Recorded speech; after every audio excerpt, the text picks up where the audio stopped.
दोस्तों, भारत में 2017 में जब जीएसटी लागू हुआ था तो कहा गया था वन नेशन वन टैक्स। लेकिन सच बताऊं तो ये टैक्स इतना आसान भी नहीं रहा।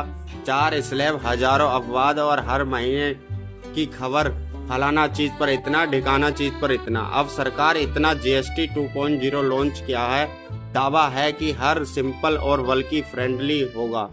तो आज हम देखते हैं क्या क्या सस्ता हुआ, क्या क्या महंगा हुआ और इसका असर आपकी जेब पर कैसा पड़ेगा। पहले हमारे पास 4 टैक्स स्लैब थे, 5%, 12%, 18% और 28%। अब सिर्फ 2 स्लैब बचे हैं, 5% और 18%। कुछ खास मामलों में 40% तक का टैक्स भी लगाया जाएगा, जैसे लग्जरी कार, तंबाकू, शराब जैसी चीजों पर। सरकार का कहना है कि इससे सिस्टम आसान होगा, लेकिन असल में ये जनता को क्या फर्क पड़ेगा ये अब देखते हैं। जीएसटी हम लेकर के आए हैं और उसके कारण सामान्य मानवी के लिए इस नई व्यवस्था से कोई बोझ होने वाला नहीं है।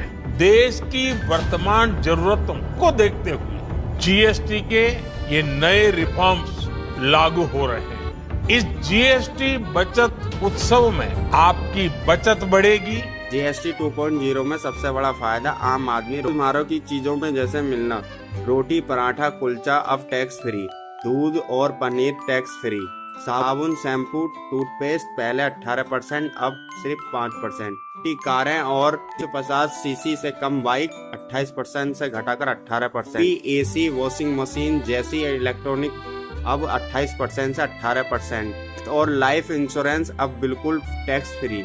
और सबसे बड़ा बदलाव, जीवन रक्षक दवाइयाँ 0% पर बिल्कुल फ्री। जरूरी चीजें पहले से काफी सस्ती हो गई हैं, लेकिन हर चीज सस्ती भी नहीं हुई है। लग्जरी कारें, तंबाकू, शराब जैसी हानिकारक या गैर जरूरी वस्तुएं अब भी महंगी रहेंगी।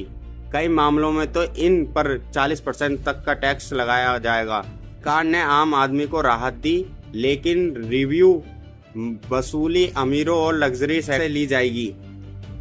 अब ये दिलचस्प सवाल उठता है कि मोबाइल रिचार्ज सस्ता हुआ है कि नहीं, क्योंकि हर किसी की जेब में हर महीने की यही सबसे ज्यादा कटता है। तो जवाब है नहीं, बिल्कुल मोबाइल का रिचार्ज सस्ता नहीं हुआ है। पहले भी आपको 18% जीएसटी देनी होती थी और आज भी आपको 18% जीएसटी देनी होगी। यानी कि आपको पहले 349 रुपये का हर महीने का रिचार्ज कराना पड़ता था और आज भी आपको 349 रुपये का रिचार्ज ही कराना पड़ेगा। इसमें कोई बदलाव नहीं हुआ है। यानी बाकी चीज़ों में राहत मिलेगी, लेकिन मोबाइल रिचार्ज पर आपके लिए महंगा ही रहेगा। मिलाकर असर ये हुआ, रोजमर्रा का सामान और पर्सनल कैरियर प्रोडक्ट सस्ते, इलेक्ट्रॉनिक्स और छोटी गाड़ी सस्ती, हेल्थ इंश्योरेंस टैक्स फ्री, लेकिन मोबाइल रिचार्ज और लग्जरी आइटम अब भी महंगे रहेंगे। यानी आपकी जेब में थोड़ा राहत तो जरूर है, लेकिन हर जगह नहीं। पनीर से लेकर के शैम्पू, साबुन तक सब कुछ पहले से कहीं सस्ता होने वाला है और इससे आपको महीने का खर्च, रसोई का खर्च भी बहुत कम हो जाएगा। स्कूटर, कार पर भी टैक्स कम कर दिया गया है। इसका बहुत फायदा उन नौजवानों को होगा जो अभी अपनी नौकरी शुरू कर रहे हैं।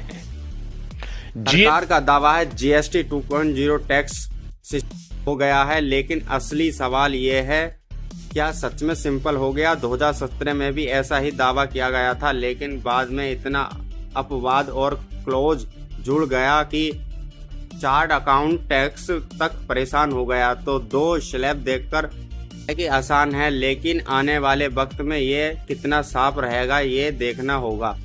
कुछ लोग कहेंगे कि पॉलिटिक्स टाइम भी है, क्योंकि टैक्स घटाने से जनता खुश होगी और चुनावी फायदा भी रहेगा, क्योंकि बीजेपी को वोट भी लेने जरूरी हैं। तो जीएसटी 2.0 से कोई चीजें सस्ती हुई हैं, कुछ महंगी बनी हैं। आपको क्या लगता है, वाकई में जनता के लिए राहत है या पॉलिटिक्स चाल है? इसमें अपनी राय जरूर बताना।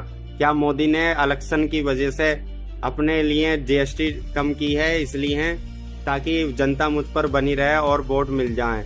अगर ये वीडियो अच्छा लगे तो लाइक शेयर कीजिए और ऐसे कंटेंट एनालाइज के लिए मेरा चैनल सब्सक्राइब करना मत भूलिए। धन्यवाद दोस्तों।